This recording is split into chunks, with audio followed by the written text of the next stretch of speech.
Vamos a empezar ya a dar paso a las distintas mesas que hemos preparado para la mañana de hoy, en las que vamos a abordar los aspectos claves que están relacionados con la menopausia.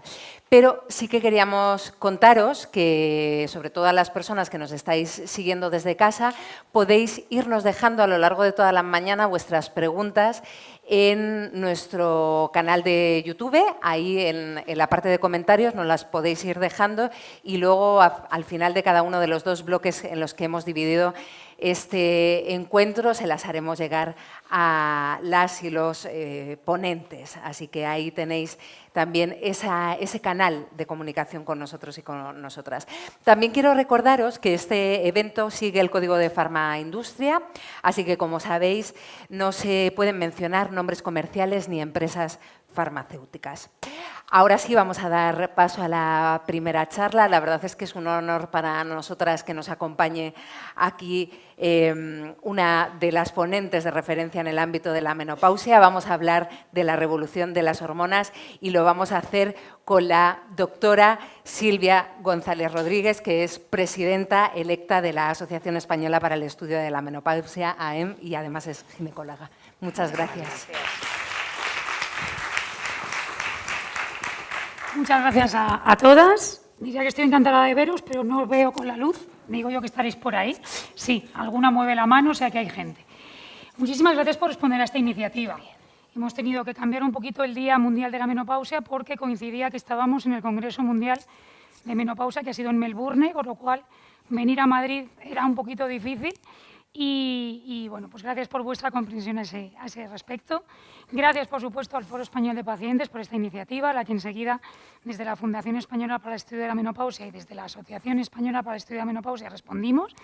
Y aquí estáis en presencial, aquí estáis online y esperamos que realmente os compense veniros hoy es en España miércoles, ¿no?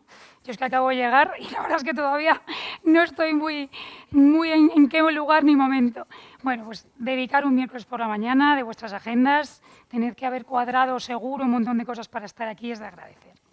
Bueno, a mí me ha correspondido la charla introductoria que me la han titulado La menopausia, la revolución de las hormonas, y me la han adjudicado por aquello de ser presidenta electa de la Asociación Española para el Estudio de la Menopausia.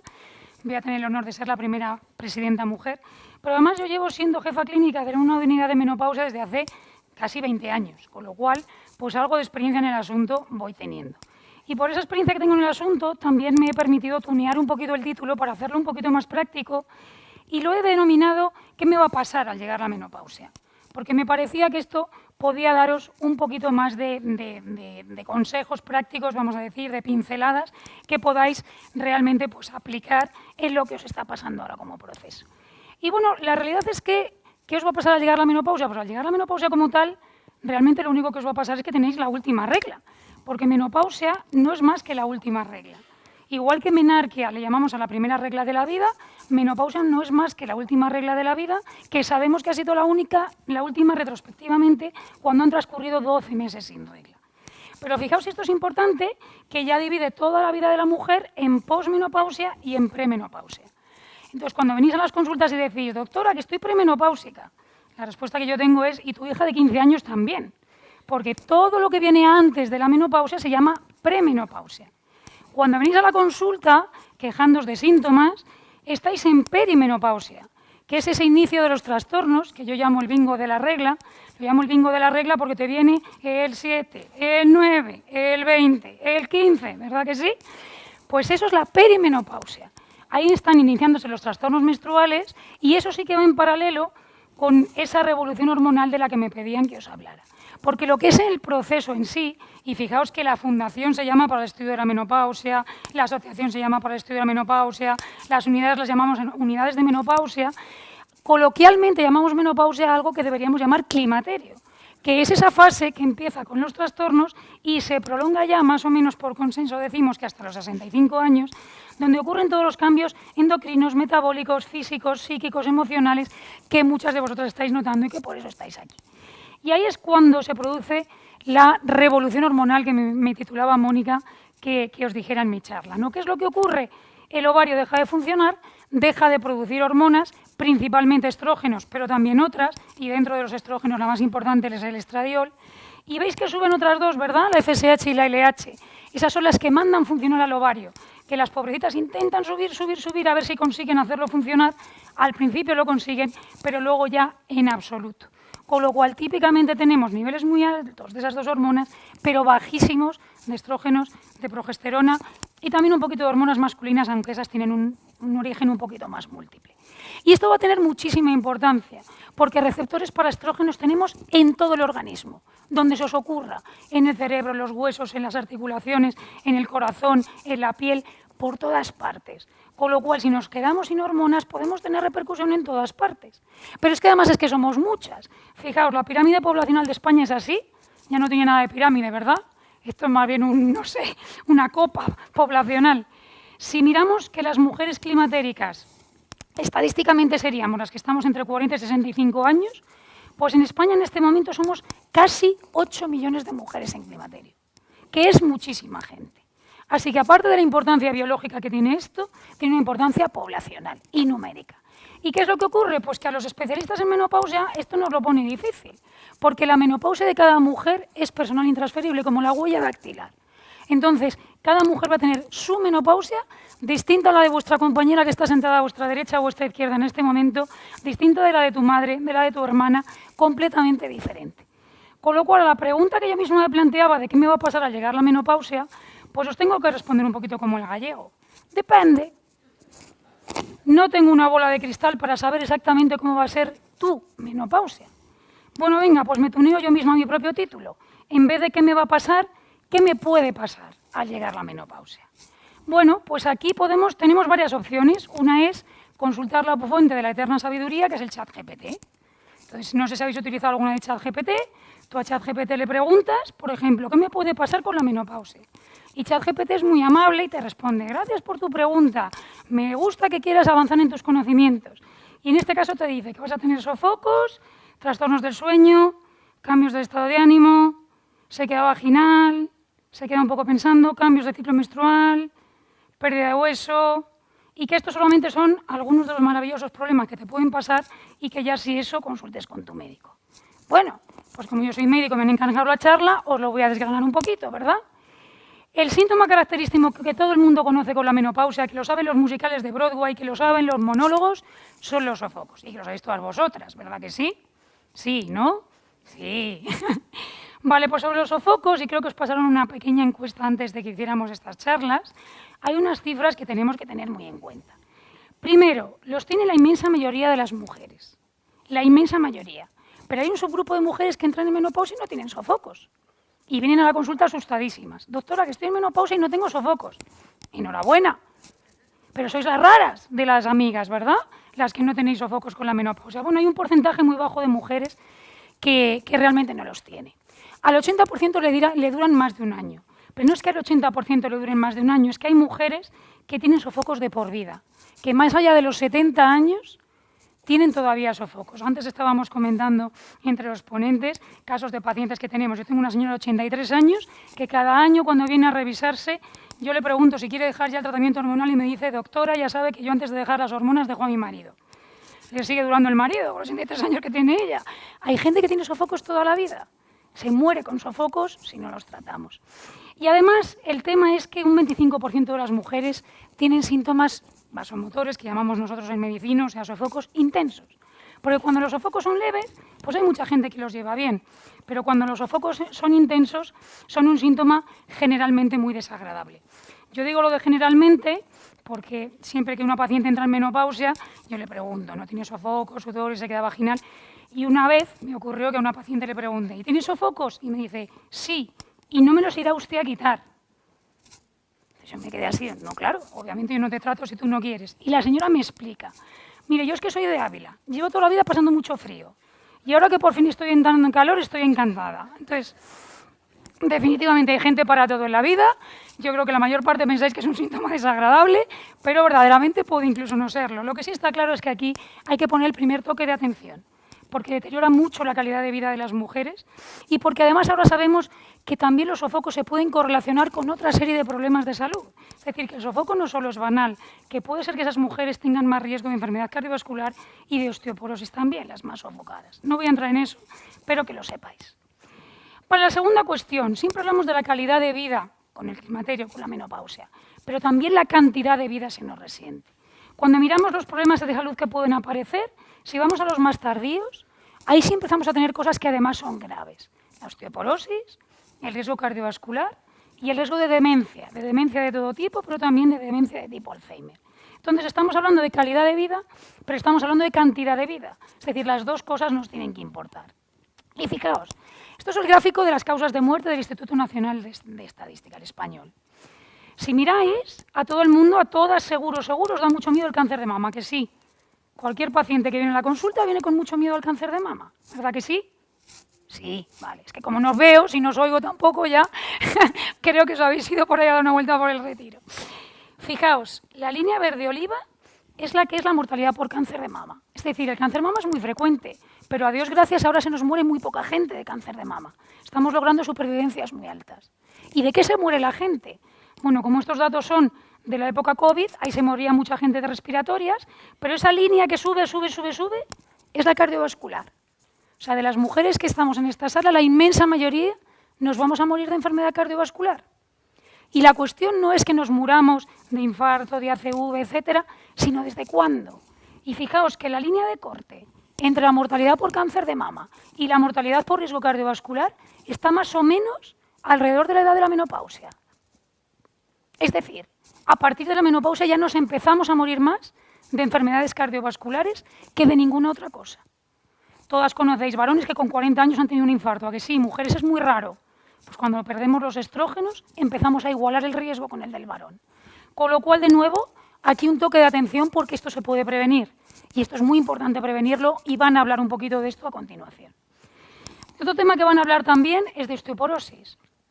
Fijaos, yo pongo estas diapositivas de hace un montón de años y todavía no la he cambiado porque me parece que es muy impactante.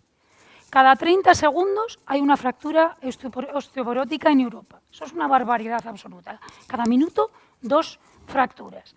3 millones de pacientes con osteoporosis en España, de las cuales 2 millones y pico son mujeres. 250.000 fracturas, 1 de cada 4 mujeres más o menos va a tener osteoporosis a partir de la menopausia y 1 de cada 2 se nos va a fracturar. Pero es que además esta osteoporosis, eso que llamamos osteoporosis, poros en el hueso, salen agujeros en el hueso, la gente dice se descalcifica. No solo se pierde el calcio, se pierde materia en general. Se llama osteoporosis, pero se apellida posmenopáusica, por lo cual algo tendrá que ver con la menopausia, ¿verdad que sí? Bueno, pues otro toque de atención que ahora a continuación también mis compañeros os van a resolver. Y otra cuestión, yo lo digo mucho cuando hablo en las charlas, hay hasta 100 síntomas físicos, psíquicos y emocionales que pueden aparecer o se pueden exacerbar con la menopausia. Porque hablamos mucho del sofoco, pero hay 200.000 síntomas que seguro que si os preguntara por la sala me vais sacando. Dolores de cabeza, vértigos, hormigueos de extremidades, sudores nocturnos, sequedad vaginal, trastornos del estado de ánimo, con lo cual hay muchísimos síntomas que pueden aparecer y deteriorar la calidad de vida. Con lo cual, venga, me vuelvo a preguntar, ¿qué me va a pasar? No. ¿Qué es habitual que pase al llegar la menopausia? Bueno, pues ni siquiera esta pregunta me la puedo contestar, porque cómo vive cada mujer su menopausia depende de factores biológicos, psicoemocionales, familiares, personales y culturales también. Dependiendo de en qué cultura te encuentres, la menopausia se ve de una manera o se ve de otra. De hecho, en esta misma cultura nuestra, como os decía, yo llevo 20 años de jefa clínica de una unidad de menopausia, no tiene nada que ver cómo se veía hace 20 años a cómo se está viendo ahora la menopausia como una verdadera revolución. Que sale la gente por internet con un sofoco, como quien sale del armario, soy menopáusica, ¿verdad?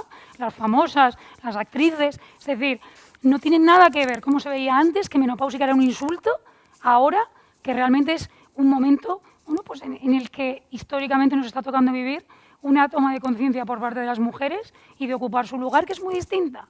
En algunas culturas, por ejemplo, africanas, las mujeres cuando entran en menopausia son consideradas las sabias de la tribu, se han liberado de la menstruación y entonces son las mujeres de referencia para todos los demás.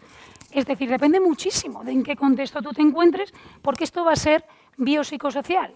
Entonces, cómo vives la menopausia te va a repercutir a nivel biopsicosocial y cómo estés a nivel biopsicosocial te va a repercutir en cómo vives la menopausia. Así que me tuneo la pregunta por última vez y digo, ¿qué es habitual cuando llega la menopausia en una mujer española? Y aquí ya por fin sí os puedo responder. Porque tenemos datos. Desde la EM hemos hecho alguna encuesta a nivel poblacional para preguntar qué es lo que os pasa con más frecuencia, cuáles son los síntomas que aparecen en la menopausia en nuestras mujeres con mayor habitualidad. Y fijaos, lo más frecuente en las mujeres más jóvenes, junto con el sofoco, es el insomnio. Y muchas de vosotras, si os pudiera ver y os pudiera preguntar, me diríais que sí, porque va a hablar ahora de esto la doctora Lilue, pero el insomnio es muy incapacitante. Realmente, si no descansas, ya es como un damero de dominó en el cual empiezan a caer todas las piezas y estás más cansada, estás más irritable, no quieres tener relaciones sexuales, tienes niebla mental, etcétera, etcétera. Y a las que son un poquito más mayores, su problema fundamental es la atrofia vulvovaginal, es la sequedad vaginal. Seguro que de síndrome genitourinario vaya a hablar ahora la doctora Jurado, así que no le quiero pisar. Ya no hablamos de atrofia vaginal, eso se queda súper reducido. Ahora hablamos de síndrome génito-urinario de la menopausia. Génito porque es la vagina y es la vulva, y muchas notaréis que los síntomas en la vulva son peores que en la vagina muchas veces. Y urinario porque además puedes tener infecciones de orina, puedes tener incontinencia y todo eso te daña la calidad de vida relacionada con la salud. Y si te daña la calidad de vida relacionada con la salud, y no me quiero meter mucho en el tema de Ana Rosa, si por ejemplo cada vez que yo tengo relaciones sexuales tengo una infección de orina o tengo escapes de orina durante las relaciones o me duelen, cómo eso no me va a dar disfunciones sexuales, me va a limitar mi actividad sexual y me va a empeorar todo mi funcionamiento de la zona genitourinaria y voy a entrar en una espiral descendente. No me quiero meter ahí porque, como digo, va a ser objeto de otra charla y tampoco me voy a meter aquí mucho por lo que decía, que también va a hablar de esto ahora la doctora Lilue. Los síntomas psicoemocionales son muy importantes. Dentro de ellos el insomnio, pero hay insomnio de muchas características. Está el insomnio de me despierto por el sofoco, esto típico de tengo muchísimo calor, me destapo, ahora me quedo helada, me vuelvo a tapar, ¿verdad? Tengo a mi pareja loco de que lo tapo, lo destapo, ya no sabe qué hacer el pobre hombre. Yo muchas veces a la consulta les mando venir a ellos también, para que entiendan un poquito la situación. Pero además la calidad del sueño se deteriora, porque la melatonina, la neurohormona que produce el sueño, también se reduce con los años y se altera con los estrógenos. Pero es que en el cerebro hay receptores de estrógenos y de andrógenos, de hormona femenina y de hormona masculina. Con lo cual, si me bajan esas hormonas, yo voy a poder tener síntomas de todo tipo. Voy a estar más irritable, voy a tener tendencia al ánimo bajo, no a una depresión clínica, que esa va por otra vía, esa es distinta. Voy a tener cambios de humor raros, que en medicina lo llamamos la habilidad emocional. Y voy a tener esto que está ahora tan de moda, que es la niebla mental. No sé si habéis oído hablar de la niebla mental. Sí, ¿verdad? Ahora está súper de moda lo de la brain fog o mental fog. No me concentro, no me acuerdo cómo se llama mi mejor amiga y se enfada, claro, lógicamente. No sé dónde he puesto las llaves. Menos mal que he mirado el móvil porque creí que era las 12 y era las 2. Todo esto ahora sabemos que tiene mucha dependencia estrogénica también. Y sabemos que esto depende de muchísimos factores también, porque no solo somos hormonas. Por ejemplo, antes en todo lo psicoemocional se hablaba mucho del nido vacío. ¿Habéis oído hablar del síndrome del nido vacío? Se decía que las mujeres, cuando entran en la menopausia, coincide con que tienes a los hijos que justo se van de casa, que con tu pareja tienes una relación muy oxidada desde hace 20 años, sigues ahí con el mismo en casa también. Ahora, más que el nido vacío, creo que es el nido muy lleno, porque mis pacientes de 50 y tantos están a cargo de sus padres mayores, tienen a sus hijos que no se van de casa ni con agua caliente, y está toda la casa llena de personas a las que cuidar, cuando realmente te tienes que estar cuidando también a ti, porque tienes tu proceso. Entonces, de esto podríamos hablar mucho, pero no me quiero enrollar. Lo que sí quiero es hacer incidencia en que de estos 8 millones de mujeres presuntamente en climaterio, dicen los estudios que hacemos que 1 de cada 4 va a ver alterada su calidad de vida. Y aquí no sé si sois de ciencias o de letras, pero da igual, porque yo creo que la cuenta es muy fácil, y salen casi 2 millones de mujeres con alteración de su calidad de vida por culpa del climaterio, por causa del climaterio. Con lo cual algo tenemos que hacer. Y la verdad es que yo hacía una publicación hace unos añitos que decía que del total de la población climatérica, mujeres sintomáticas no son todas, consultan menos, pero tratadas son muchísimas menos. Y eso es algo que no ha cambiado mucho en los últimos años, porque aunque tenemos un montón de tratamientos, todavía mucha gente no hace nada de nada. Desde luego hay que cambiar de estilos de vida, cada vez enfatizamos más en los abordajes más multidisciplinares, más 360 grados, donde la mujer toma responsabilidad de su propia salud y cambia de nutrición, cambia de patrones físicos, de actividad física, etcétera, etcétera. Pero lo que tiene que ver con tratamientos, pues tenemos varios grupos, los tratamientos hormonales, otros tratamientos dentro de los cuales yo he puesto los fitoterápicos y los psicofármacos porque también tienen efecto sobre los síntomas vasomotores, los sofocos, etcétera, no solo por su efecto sobre el estado de ánimo, y nuevas opciones que van saliendo. Tenemos recientemente comercializados nuevos grupos farmacológicos, pero con todo y eso, y os lo preguntábamos también en las preguntas previas a las charlas, cuando preguntamos a las mujeres españolas si están haciendo algo con respecto a su sintomatología climatérica, solamente un 15% de ellas nos dice que sí. Y esto no son las que están en tratamiento hormonal, estas son las que están haciendo algo. Tomas calcio, vitamina D, pones una crema hidratante. 85% no estáis haciendo, no sé de vosotras, digo de las españolas, nada, de nada, de nada. Y esto en un país desarrollado, como se supone que es España, creo que es una cifra lamentable. O sea, creo que realmente es algo que debe cambiar. Y debe cambiar, primero, por vuestra parte, que vosotras mismas consultéis vuestros síntomas, que vosotras mismas valoréis vuestra calidad de vida. ¿Y cómo podéis valorar vuestra calidad de vida?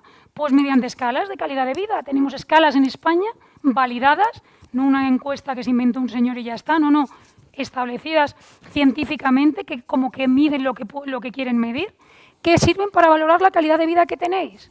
Y si os metéis en la página web de la EM, o tenéis, me parece, los QRs para descargaros la aplicación del móvil, porque también hay una aplicación del móvil, pues podéis rellenar esas escalas y veis que son muy, muy, muy sencillitas y que nos dan un resultado muy rápido.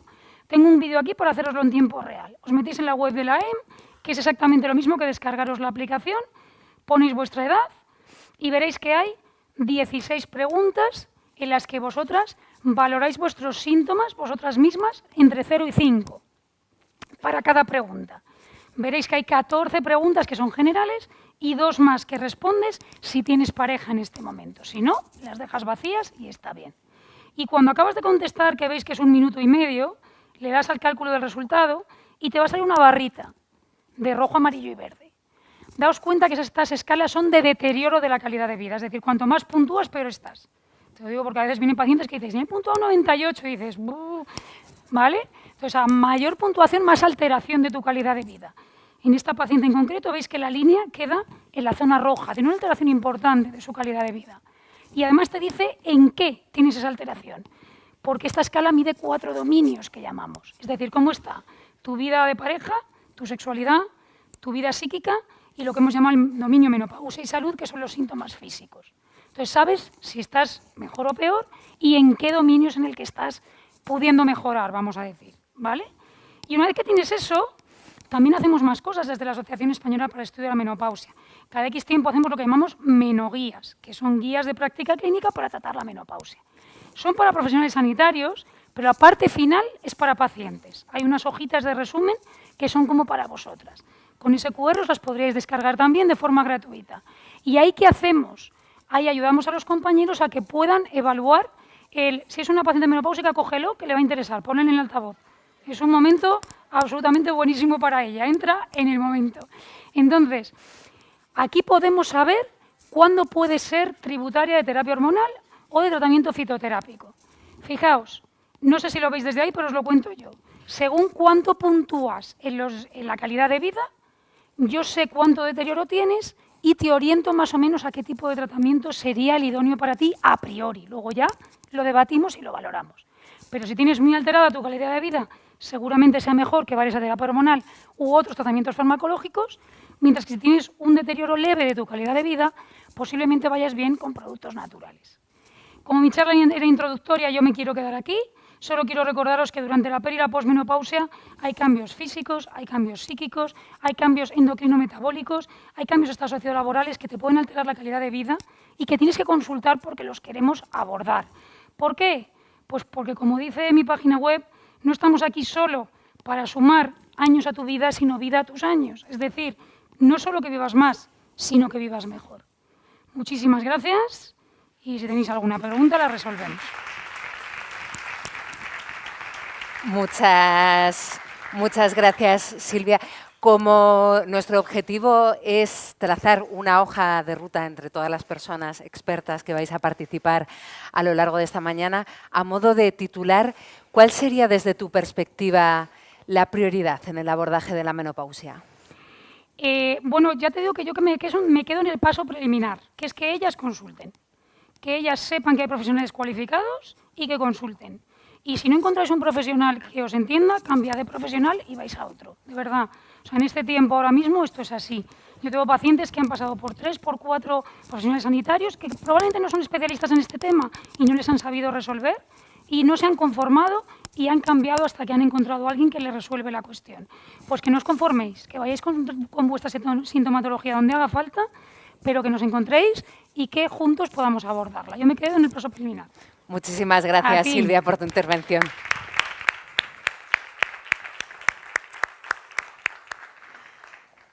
Desde luego que va a ser una mañana llena de aprendizajes para todas.